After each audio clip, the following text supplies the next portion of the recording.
O título da nossa menção de hoje, como quase sempre, envolve uma pergunta: como deve um cristão lidar com sentimentos de culpa em relação a pecados cometidos, quer tenham sido antes ou depois da salvação? É uma pergunta oportuna, porque há esses dois lados, tanto quanto ao que aconteceu antes de ser cristão, como também depois de ser cristão. Como se Deus encara essa solução desse problema? Então respondemos dizendo que todo mundo tem pecado. Isso é uma declaração da Bíblia, pode não agradar, mas diz em Romanos 3:23, todos pecaram e destituídos estão da glória de Deus. Repetindo, todos pecaram e destituídos estão da glória de Deus. E no mesmo livro, capítulo 6, versículo 23, aponta: e o salário do pecado é a morte, mas o dom gratuito de Deus é a vida eterna por Cristo Jesus, nosso Senhor. Então, um dos resultados do pecado enquanto vivemos é a culpa, um sentimento de culpa. Podemos ser agradecidos por sentimentos de culpa, porque eles nos levam ao arrependimento. No momento em que uma pessoa se vira contra o pecado, em direção a Jesus Cristo, seu pecado é perdoado. Arrependimento é parte da fé, conforme lemos em alguns textos bíblicos, Mateus 3:2, dizendo Jesus: arrependei-vos porque é chegado o reino dos céus. Mateus capítulo 4, versículo 17, desde então começou Jesus a pregar e a dizer: arrependei-vos porque é chegado o reino dos céus. Experimente essa posição que pode ocorrer em sua vida nova. Em Atos 3:19, de novo a Bíblia diz: arrependei-vos, pois, e convertei-vos, para que sejam apagados os vossos pecados e venham assim os tempos de refrigério pela presença do Senhor. Meu prezado ouvinte, em Cristo, até mesmo os piores pecados são apagados. 1 Coríntios capítulo 6, versículo 9 a 11. Não sabeis que os injustos não hão de herdar o reino de Deus? Não erreis, nem os devassos, nem os idólatras, nem os adúlteros, nem os efeminados, nem os sodomitas, nem os ladrões, nem os avarentos, nem os bêbados, nem os maldizentes, nem os roubadores herdarão o reino de Deus. E é o que alguns têm sido, mas haveis sido lavados, mas haveis sido santificados, mas haveis sido justificados em nome do Senhor Jesus e pelo Espírito do nosso Deus. Meu prezado ouvinte, alegre-se com a boa nova, salvação é pela graça. Graça significa favor imerecido. Você e eu não temos direitos, mas podemos receber esse favor de Deus. A graça perdoa. Depois que uma pessoa é salva, ela ainda vai pecar, infelizmente, mas acontece. Quando isso acontece, Deus ainda promete perdão. É o que nós lemos em 1 João, capítulo 2, versículo 1. Filhinhos meus, estas coisas vos escrevo para que não pequeis. Se todavia alguém pecar, temos um advogado junto ao Pai, Jesus Cristo o justo. Olha que bênção, depois de a pessoa estar num estado triste por erros cometidos, agora o aconselhamento. Você tem um advogado junto ao Pai, Jesus Cristo, precisa constituir este advogado. Liberdade do pecado, no entanto, nem sempre significa liberdade de sentimentos de culpa.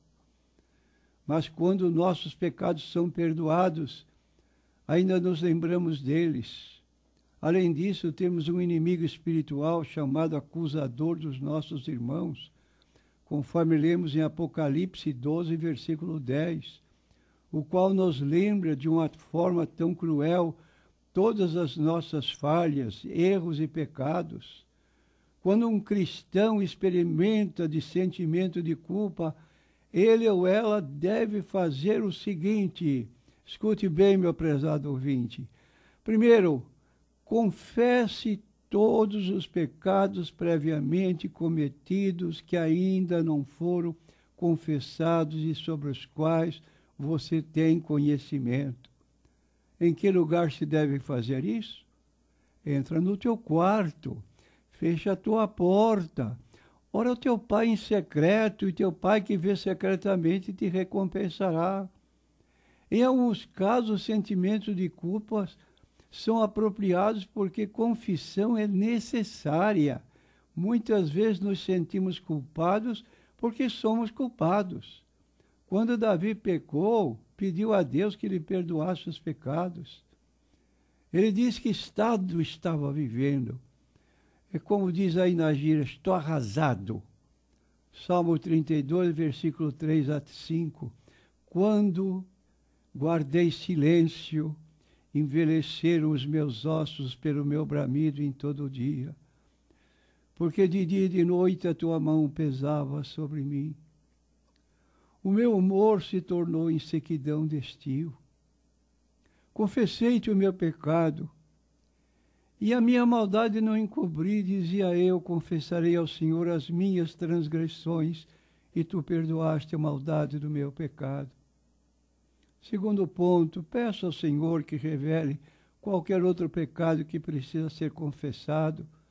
Tenha coragem de ser completamente aberto e honesto diante de Deus. Diga como o salmista disse no Salmo 139, versículo 23 a 24.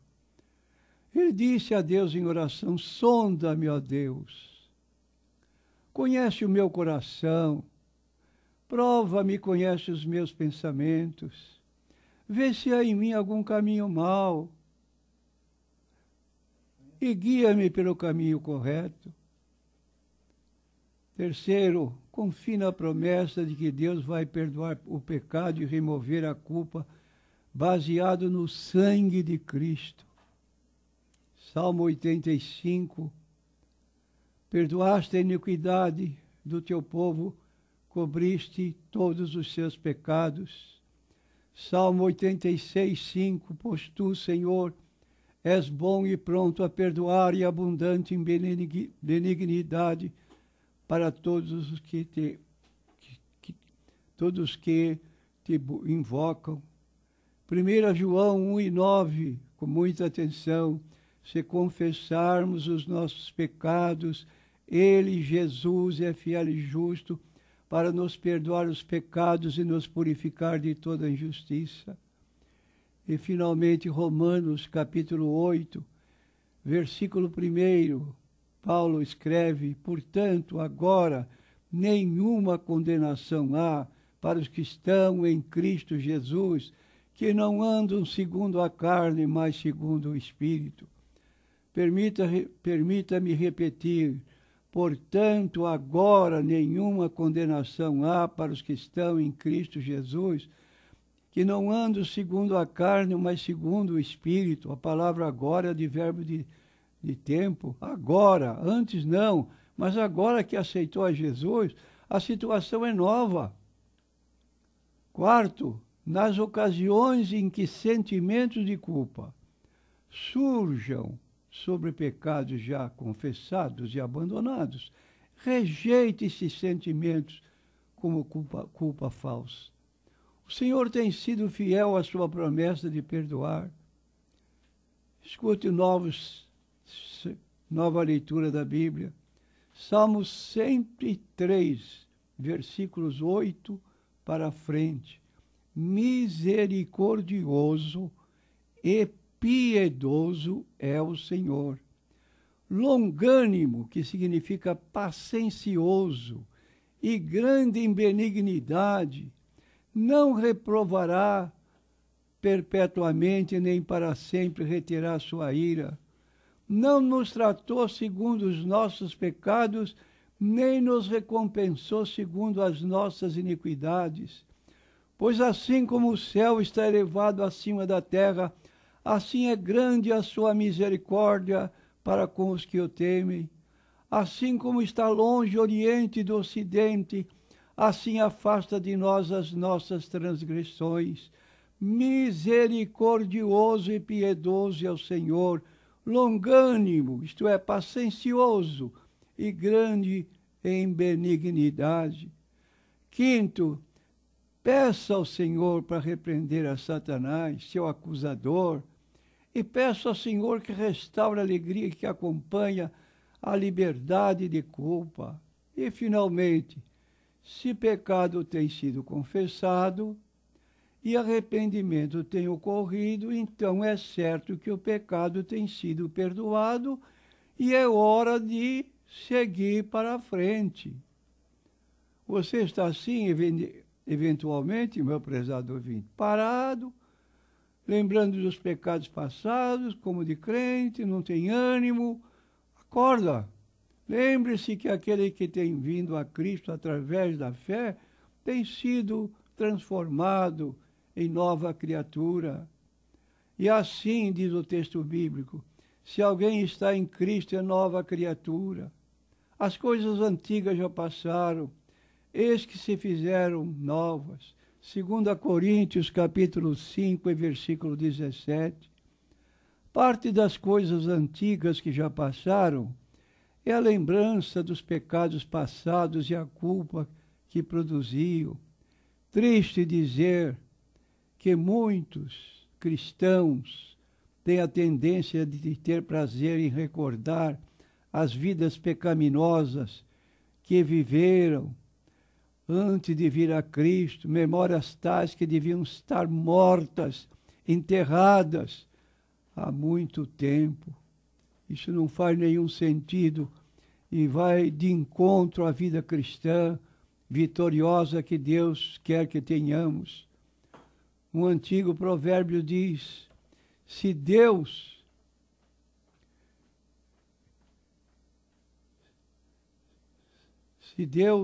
lhe salvou de uma piscina de pecado, não dê um mergulho para dar uma nadada. Em Cristo até mesmo os piores pecados são apagados. 1 Coríntios 6, 9 a 11. Para encontrar uma lista de obras injustas são perdoados. Salvação é pela graça. E graça perdoa. Depois de uma pessoa é salva, ela ainda vai pecar. Depois, quando isso acontece, Deus ainda promete perdão.